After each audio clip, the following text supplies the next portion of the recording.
Welcome to student success classes. तो आज हम पढ़ेंगे ये इंट्रोडक्टरी लेक्चर के बाद हम सेकंड लेक्चर में एंटर किए हैं। सेकंड लेक्चर में हम लोग क्या पढ़ने वाले हैं, ये दो टाइप के रिएक्शंस पढ़ने वाले हैं, केमिकल रिएक्शंस।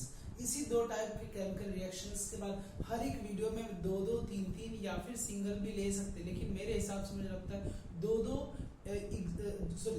रिएक्शंस एक एक साथ पढ़ेंगे तो हमें समझने में आसानी होगी। चलो स्टार्ट करते हैं। सबसे पहले ये दो टाइप के केमिकल रिएक्शंस क्या होते हैं, इसके डेफिनेशंस क्या होते हैं और इसके एग्जांपल्स क्या होंगे। Let us check it out. Combination reaction. Combination reaction क्या होता है? कॉम्बिनेशन जैसे वर्ड से ही पता चल जाता है कि कंबाइन होना, राइट। मान लो ये ए है, ये बी है, ये दोनों जब मिलते हैं कंबाइन होते हैं तो दूसरा नया प्रोडक्ट बनता है, ठीक है। तो यही जो फॉर्मूला है इसमें हमें ट्रिक लगाना है कि कॉम्बिनेशन कंबाइन होके इट मींस केमिकल बनाता है, इसीलिए कॉम्बिनेशन रिएक्शन कहलाता है। केमिकल रिएक्शन इन विच, एक ऐसा केमिकल रिएक्शन जिसमें टू और मोर देन टू, याद रखना दो या दो से ज्यादा एलिमेंट्स हो सकते हैं, है ना, या फिर सब्सटेंस हो सकते हैं, combine to form a single substance. तो दो या दो से ज्यादा सब्सटेंस हो सकते हैं, दो या दो से ज्यादा, मोर देन टू।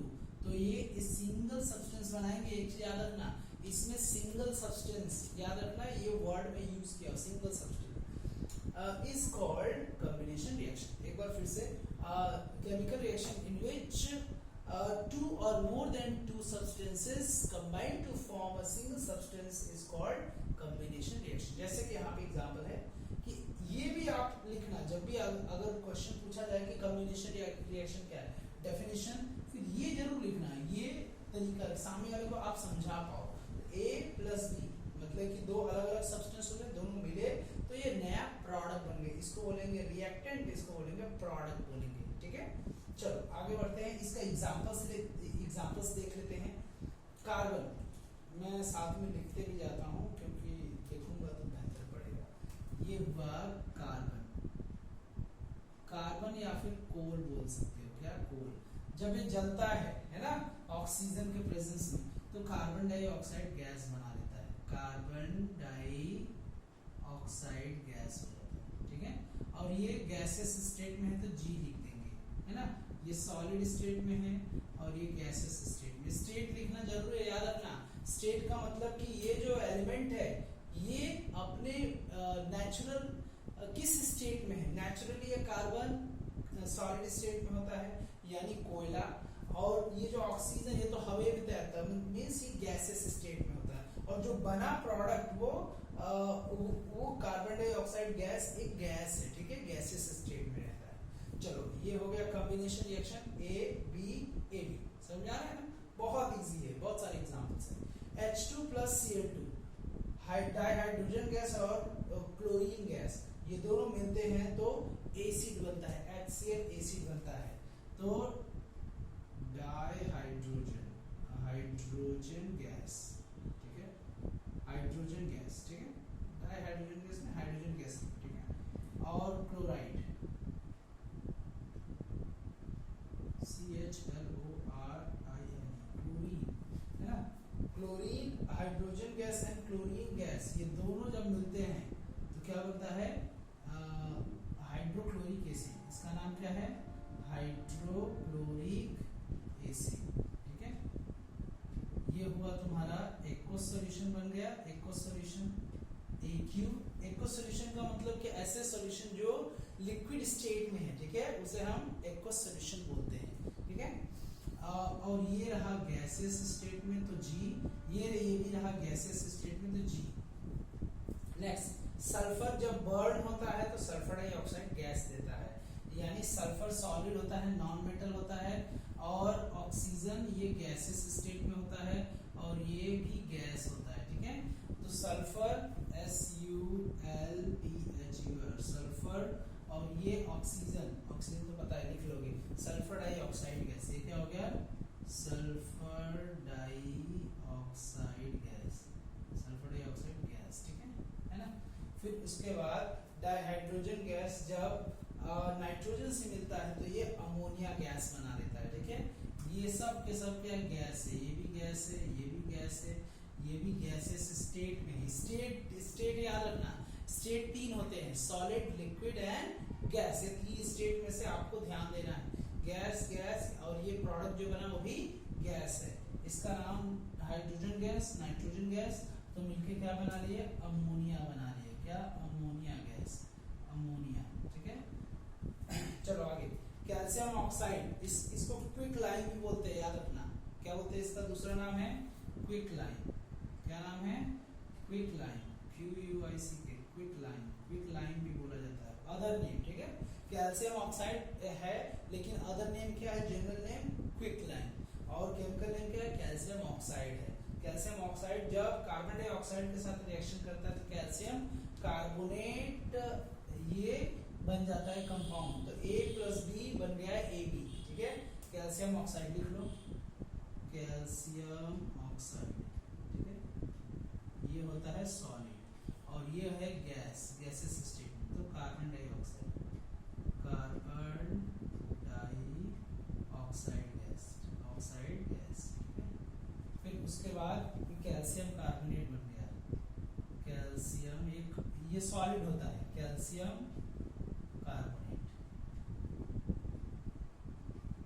ठीक है, S।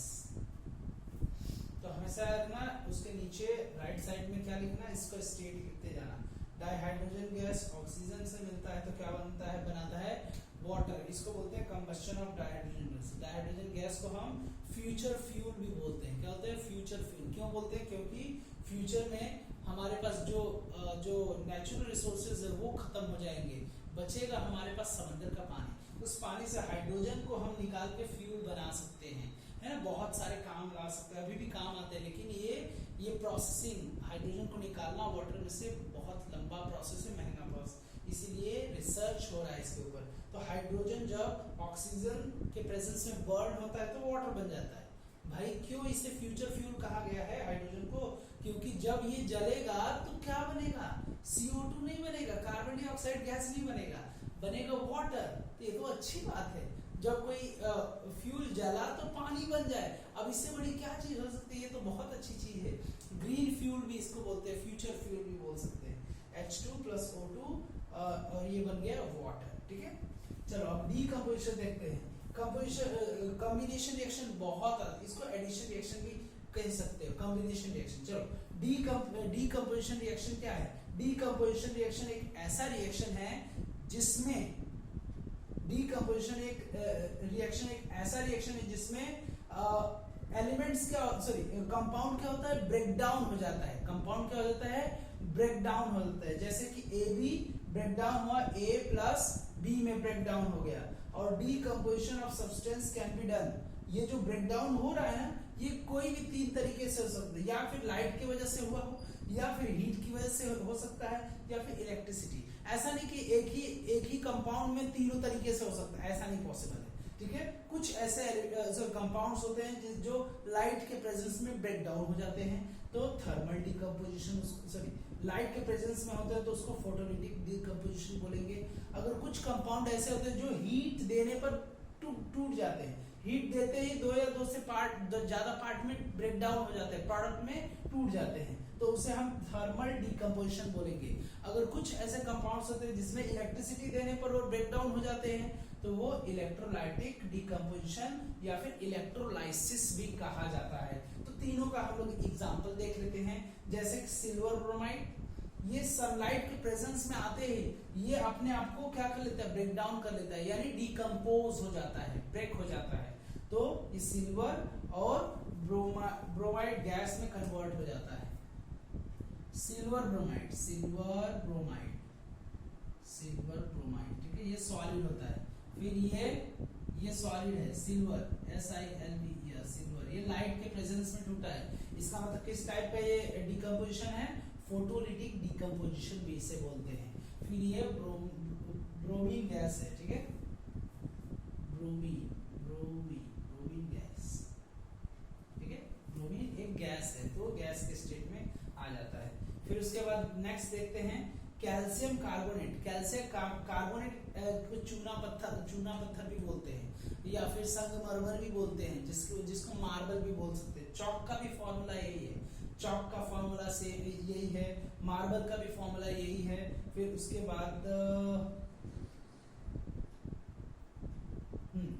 लाइम स्टोन भी उसका भी फॉर्मूला सेम है, कैल्शियम कार्बोनेट CaCO3।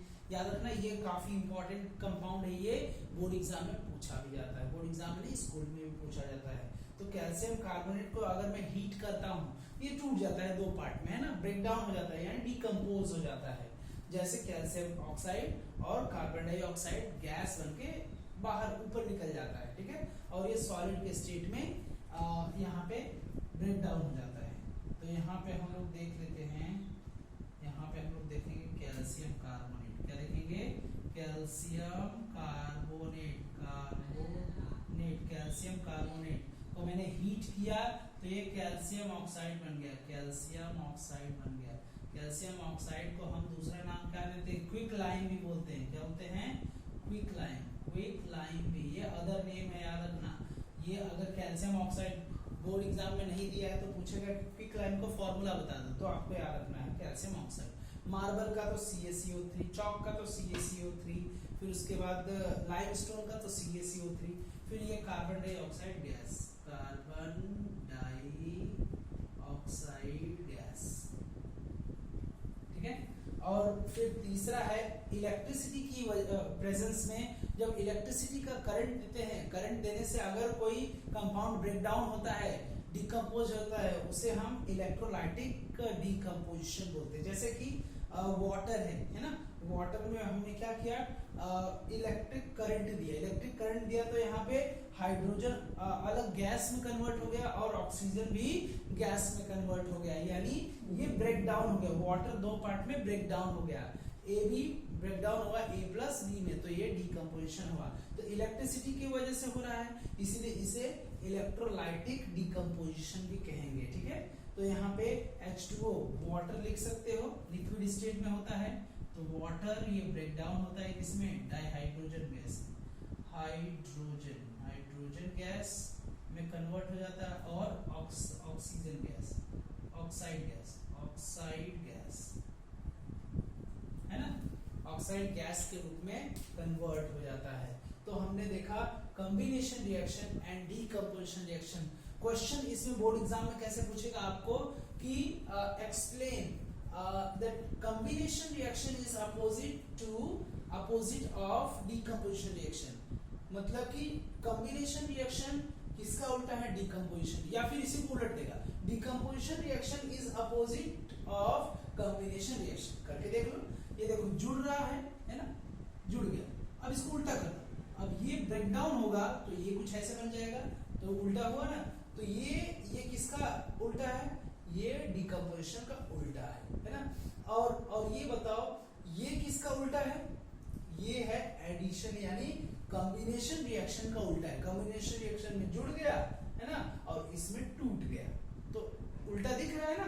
हाँ, आई थिंक तुम्हें समझ में आ रहा होगा कि इसमें जुड़ रहा है और इसमें वही चीज टूट जा रहा है, दो या दो से ज्यादा पार्ट में, इसमें दो एलिमेंट मिलके सब्सटेंस मिलके जुड़ जा रहे हैं, है ना, तो कॉम्बिनेशन रिएक्शन, और इसमें एक कंपाउंड दो या दो से ज्यादा पार्ट में टूट जा रहा है। तो ऐसे ही क्वेश्चन पूछेगा, जब भी आपसे ये क्वेश्चन पूछेगा कि ये एक दूसरे के अपोजिट कैसे होते हैं, तो आपको क्या करना, कुछ नहीं करना, सिंपल से कॉम्बिनेशन रिएक्शन का डेफिनेशन लिख देना, ये जरूर लिखना है ना, सिंपल की इस तरीके से कंपाउंड बनते हैं। तो फिर उसके बाद कोई भी दो एग्जांपल लिखना, दो एग्जांपल ज्यादा आपको लिखने की जरूरत नहीं, इजी सब है, ठीक है।